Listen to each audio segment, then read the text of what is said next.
Hello everyone, and welcome to this video. So, I wanted to talk to you guys about something very important to me, and that is the protection of the ocean. I wanted to film this video earlier, but haven't been able to because I have not been feeling well, but I'm feeling much better now. And Shark Week was just the 1st week of July, and I felt like now's the perfect time since it ended and we're all kind of thinking about it still to talk a little about this. Me, the ocean is probably one of the singular most important ecosystems on the planet because it's what houses our sharks, dolphins, whales, fish, and any cute little sea animal you can think of. In the world. It also houses our reefs, and reefs are extremely important to create the ecosystem we need to sustain everything from algae to bottom feeder fish to fungus, to anything really. Reefs, they're important. And I think people forget that reefs are actually living, breathing organisms. They're alive. They look like rock, and some of it is, but most of it is actually a living, breathing organism that is sustained by our ocean's wildlife, and it relies on the sharks to hunt the fish and the seals that hunt the plankton and the other stuff that lives within the reef. It's all a circle that comes together at the end of the day. And to me, sharks are the top. They're the apex predators. They're the police of the sea. They keep everything in check, every animal, every living thing. They police and they keep in check. And without them, I think the ocean would pretty much fall apart. I think it's been proven that when sharks move out of a certain region, that ecosystem crumbles, it fails. We need to fight for these animals. We need to fight to keep our oceans for our kids, for our grandkids, for their kids, and on down the line. And part of the reason I wanted to do this video is because being in my mid-20s and a young adult and kind of almost a baby in the world in a sense, I haven't lived enough of an independent life to be considered, I feel like, a grown adult.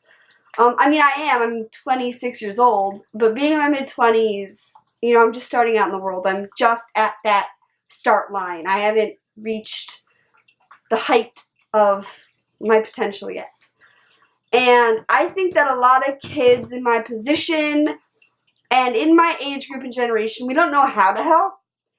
I was younger in my, mid to late teens, even early teens. I was passionate about conservation and wildlife and animals, and I just didn't know because I didn't have a voice.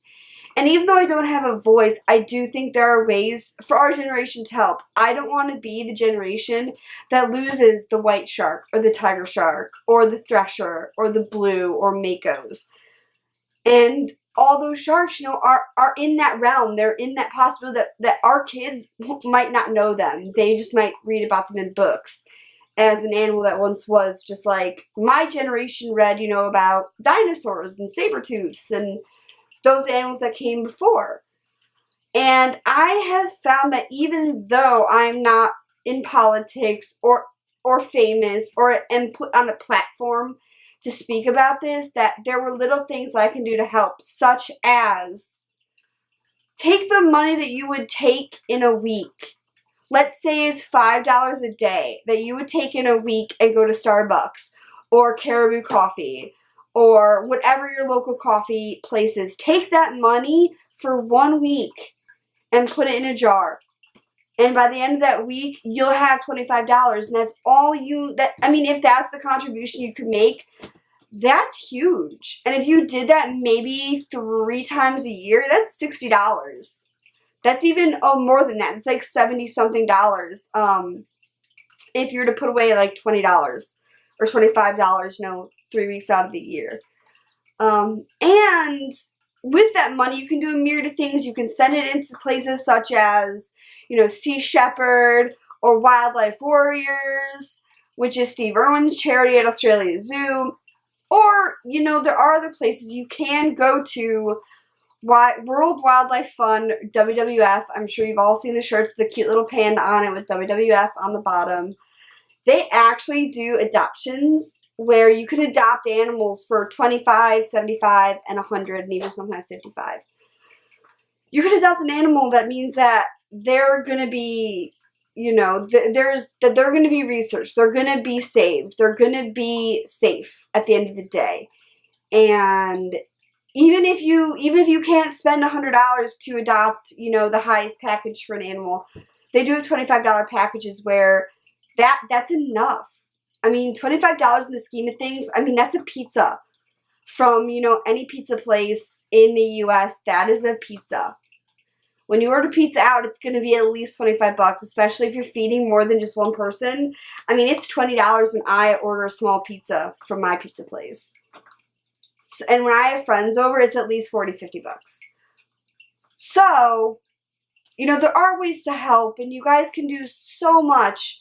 And we need to be the generation that stands up and says, no more. We're not going to tolerate this. Shark finning is not acceptable. These sharks are mutilated. Their fins are cut from them, their dorsal, pectoral, their caudal fins, everything, and they are thrown back in the water alive. And without their fins to move, they just suffocate. It's like drowning. It'd be like a human literally drowning in the water. And it's not okay. And it's for something that doesn't even taste that good. I understand that it's a big delicacy some places, but there are people who have done research on the soup, and they use endangered species. They have found endangered species in shark fin soup. And that needs to stop. We are going to hunt these animals into extinction. And we're not going to be able to come back from that in our lifetime. And it'll be very sad to live in a world where we don't have sharks or, dolphins or even whales, because whales are hunted. Have you seen the show Whale Wars? There are people trying to hunt humpback whales for blubber and meat. And then you got the people who do such great things like Sea Shepherd, who try to intercept them and are there to put their foot down and be like, we're not standing for this. Our oceans need to be protected. And I commend everyone on the Sea Shepherd crew. I commend everyone at Australia Zoo and Wildlife Warriors for using their tools and their voices and their platforms and their shows and whatever to put their foot down, because we need to not be an ignorant generation and an ignorant country. Not that we are ignorant. I think we very well know what's going on. I just think people don't know how to help. And there are petitions. You can go into any Lush Cosmetics store and sign petitions to stop shark finning. I did. I went in and bought the shark soap, which has no shark product in it. Thank you, because they're vegan. And they do not test on animals and do not use animal product. But it's like an herbal soap, and it has a little like paper shark fin. But all the proceeds to that go to shark research and to stop shark finning. When you buy the soap, you do sign a petition. They offer you the ability to sign a petition to stop shark finning in places. I understand why people can be afraid of sharks. They have a toothy grin. They have teeth. They smile with them. And occasionally they bite people. And I do say bite and not attack. Because 95% of shark attacks aren't even attacks, they're shark bites. And I get it. Even the little test bite from a great white can be devastating. Everyone knows it. But I want to put some facts out there right now. I have my phone and I've saved some interesting facts from the natgov.com, which is the National Geographic Channel's website.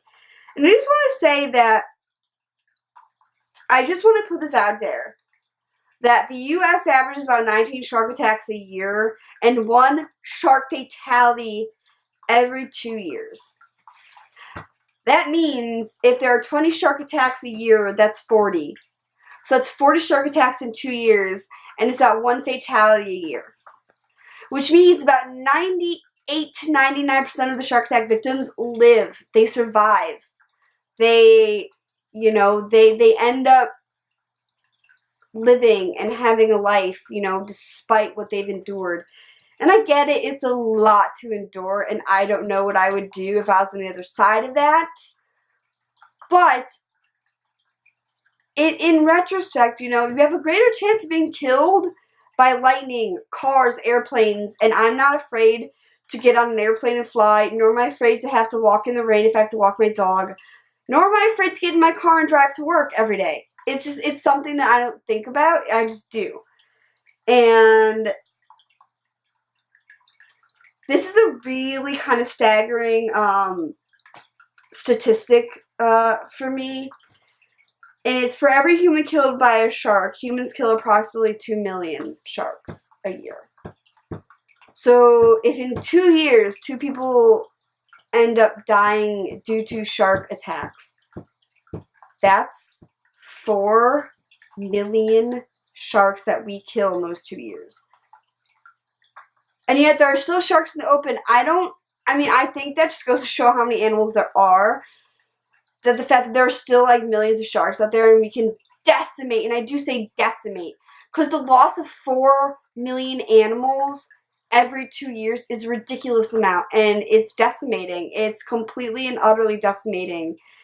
And sharks have a very, very, very slow maturity rate, whereas humans, women mature sometimes by age 10, some later, some 4.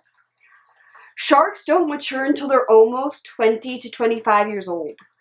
That's my age. So they maybe only have 1 litter or group or pups, depending on what they call them. They maybe only get 1 chance in their life, maybe some, maybe more, to make baby sharks. They don't mature at the rate that other animals do. They mature very slowly, which is why when populations dwindle, it takes years, 20, 30 years for them to come back. When the oil spill happened in the Chandeleur Islands in Florida, the sharks that were in that area, they haven't come back yet.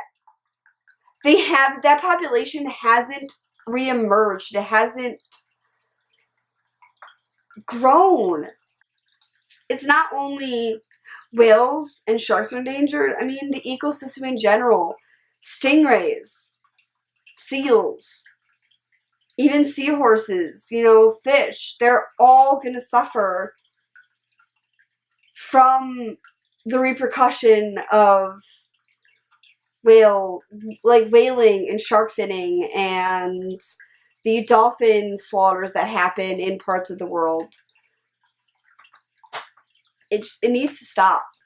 And I know this is not the video that I usually film for you guys, but I felt when I watched Shark Week, they touched on a lot of it, and it made me very sad and very kind of angry that at this day and age of this technology and our consciousness to our wildlife, that we still allow this to happen. I mean, we brought back the bald eagle. The bald eagle was on the verge of extinction, and through research and programs, we brought it back. So we do have the ability to stand up and say no. We do have the ability to change people's minds. And even if it's something as easy as taking the money from pizza or coffee or magazines and putting it away for a week or 2 weeks out of the year, and you send that in, I mean, you're doing your part. Whether you think it's big or small, any thing you could do to help, any voice you could muster will go a long way. Even if you sign a petition, even if you just write your name on a piece of paper, that's taking a stand. It's as easy as signing your name in a petition to stop these things. It's taking a stand. I want to see comments below on what you think about what's going on in our oceans, and I will be posting a video soon because I think I've already sent money in, but I think I am going to adopt a great white shark through WWF and worldwildlifefund.org. I'm gonna do that, and I want you guys to tweet me. My Twitter is @Casey_Van. My Instagram is cvanandmorongan. I'll put links to all those below. Tweet me, Instagram me, anything, whether you wear a t-shirt that says, you know, I heart sharks, or if you have an animal t-shirt, or whatever it is you do. If you buy a product that doesn't test on animals, you know, that's amazing. I want everyone to tweet me, Instagram me, comment below with your thoughts and opinions. And if you like these kind of chat videos, let me know also in the comments below. And don't forget to hit the subscribe button and give this video a big thumbs up and comment below. And I will put all links to the things I talked about and all the places I've talked about, whether it's Sea Shepherd, Wildlife Warriors, WWF. They'll all be below, as well as my Instagram and Twitter feeds. They'll be below in links in the description box. And please tweet me, Instagram me, write me on here in the descriptions. I love hearing from you guys. It happens sometimes that I hear from you guys. I would love for it to happen more because I would love to talk to you guys and get to know you, because I feel like you guys know a lot about me through these videos. So please, I hope you guys have a good week, and I hope you guys like this video, and I will see you guys next time. Bye.